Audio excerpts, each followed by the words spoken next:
নমস্কাৰ ছাৰ বাইদেউসকল।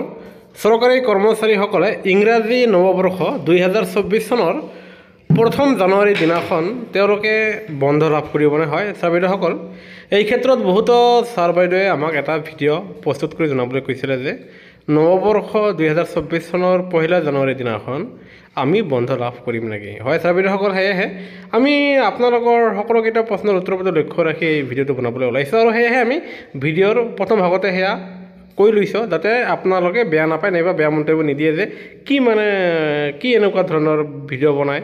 সেয়ে যিয়ে নহওক, আপোনালোকে যিহেতু সুধিছিলে তো তাৰ উত্তৰটো আমি লগালগ দি আছোঁ। সেয়া হ'ল যে আপোনাৰ অসম চৰকাৰৰ অধীনৰ ৰাজ্যিক কৰ্মচাৰীসকলে লগতে কেন্দ্ৰীয় চৰকাৰৰ অধীনৰ চৰকাৰী কৰ্মচাৰীসকলে তেওঁলোকে 1 জানুৱাৰী দিনাখন বন্ধ লাভ নকৰিব আৰু সেই দিনাখন আপোনাৰ অন্য দিনাখনৰ দৰে সকলো কাম কাজবোৰ আগৰ দৰেই স্কুল প্ৰতিষ্ঠান আদালতবোৰ চলি থাকিব।